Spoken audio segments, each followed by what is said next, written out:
So these sticky cells, what they do is, number one, they increase the viscosity of the blood, right? So the blood has become more viscous. It has become very, very thick, and now pushing this thick blood through the blood vessels becomes a challenge.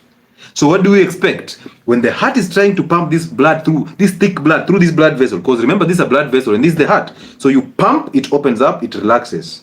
Pump, relaxes. So this is that blood pressure that is the upper blood pressure, the higher blood pressure. And then this is the lower one, as the heart is collecting blood to pump again. So now imagine that this is so thick. How is the heart going to pump this? It's like pushing mud through a pipe. Just compare pushing water through a pipe and then pushing mud through the same pipe.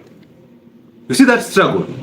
So you need so much effort to pump this thick blood through this blood vessel. That's how your heart starts to struggle. That's how you start increasing blood pressures. And now the left heart of the side, which pumps left heart of the heart, which pumps blood throughout the blood, throughout the body. Sorry, is so the left side, left ventricle, is the one that is responsible for pushing blood all over the body.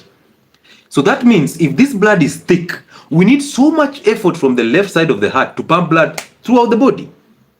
And this left side is called ventricle.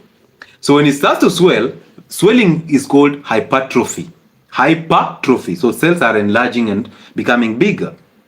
So when the left ventricle starts to swell, this is a condition that we call left ventricular hypertrophy. Left ventricle being large or growing large. And the reason is it is adapting so that it can actually pump this thick blood through that blood vessel, at least to send this blood to the tissues, including the heart itself. Now, when you come and I do a chest X-ray, or I do a CT scan or an MRI, and I tell you, mtumishi or mwalimu, hey, your heart is enlarged. That's a serious problem. Imagine me telling you or breaking this news to you that your heart is enlarged. How will you feel? That you've worked so hard, you came in with shortness of breath and some chest pains here and there, and then now I'm here, I'm telling you, oh, you know what have you been eating? Tell me, kawaida tu foods, ugali and all that. Is it brown ugali? You say, no, white ugali. I'm like, okay, I note down. And do you eat fatty meats? You're like, sometimes, but sometimes, no, I don't like fatty meats because they give me nausea. I'm like, okay, but I will ignore that. You don't like it, I still tell you it's the fatty meats. I will never ask about sugar. Do you consume sugar? I will ask indirectly. Do you consume refined foods? Then tell me, once in a while, but I'm not so much of a fan of refined foods. I actually eat natural foods. Even sugar, I use natural sugar, aka honey. Oh, okay, that's a good one. Keep using the honey. Reduce on the processed foods. So I'm basically, and then I ask you, how about you in your family? Is there somebody who has suffered a heart attack? Trust me, in your entire lineage, there's somebody who has suffered a heart attack, or there's always somebody who has suffered a stroke or cancer. They cannot lack one relative who suffered a stroke. You guys, how many mimi too? Is it me? You guys you've never had somebody who has suffered a heart attack in your lineage? Even if you're not aware, you start thinking maybe somebody died of a heart attack. Genes. You see this in the genes also. Now I'm just trying to find reasons around it. And then I will tell you anything against genes. I'll tell you, this now you have to take medication for a lifetime because it's in the genes. Because once I tell you it's in the genes, you will never see a reason to fight it. It's in our genes. I mean, it's ours. That's why you people own diseases. That's why you say, my ulcers, my heart attack, my hypertension, my pressure. Pressure yangu imepanda. Usinikasirishe, pressure yangu itapanda. Sukari zangu zitapanda. You own the disease. If you own the disease, how will you fight it? If I tell you it's in the genes, will you ever find a reason to fight it? It's like it's your fate already. It's determined that, I'm supposed to die of a heart attack. So why would I fight it when it's in our genes? Why? But the genes have to be turned on and off. And what turns on the genes is epigenetics, lifestyles, diets, smoking, alcohol. Let's go back to what we were talking about.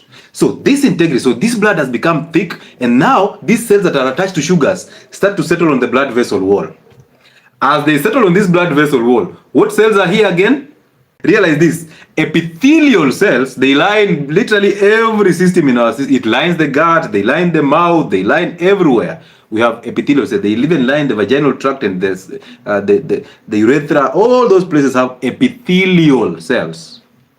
This one is not epithelial cells. This one is endothelial. Endo means inside. Yeah? So I want you to understand that endocarditis inside the heart, endothelial inside the blood vessel. So there are endothelial cells.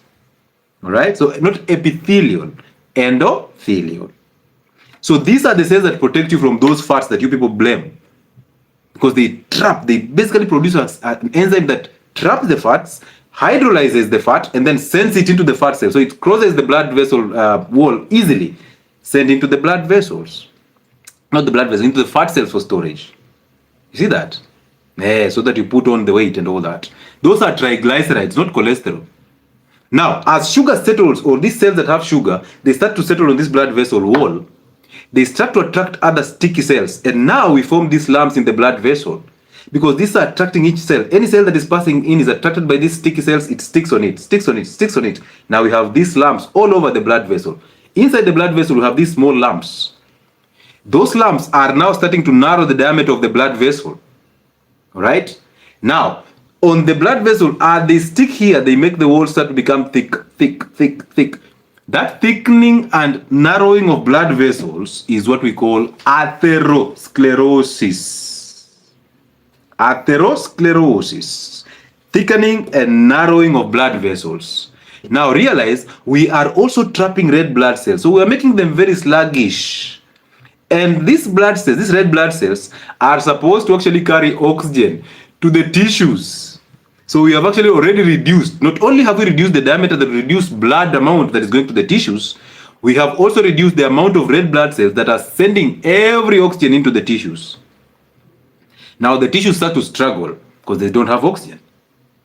They start to struggle because there's limited blood flow towards those tissues. So therefore, nutrition is limited. If there's an injury in those tissues, the healing process is very low and very slow because sugar is also trapping the white blood cells, and for them to flow towards the wounds for healing is a long time. That's why most diabetics have problems with wound healing, because sugar traps the white blood cells. And now as the sugar settles on this blood vessel wall, it starts to cause the corrosion, rusting, corroding the levels of these endothelial cells. They are being corroded. And as the corrosion happens, what do we expect? A reduction in LPS, the lipoprotein lipase enzyme. Therefore, any fat that is in blood will survive.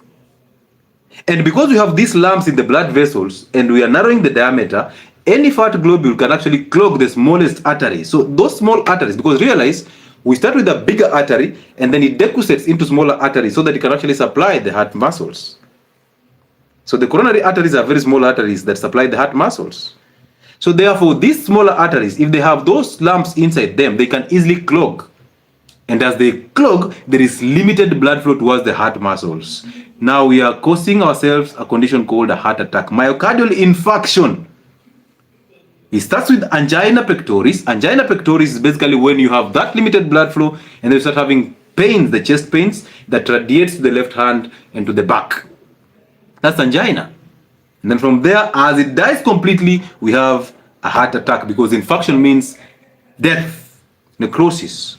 So now we have a heart attack. The heart is not functioning.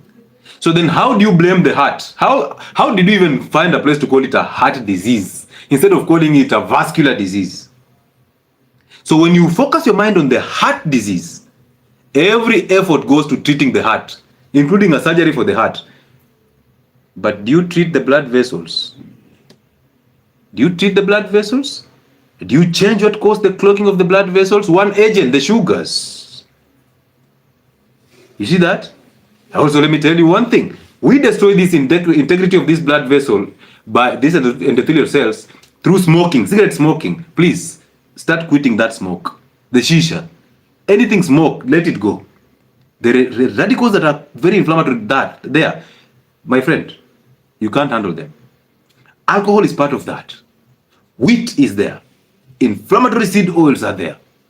You see that? And when I say sugar, I mean sugar in all forms. Because at the end of the day, even fructose will be converted to glucose. And in blood, we have glucose. So that's the problem.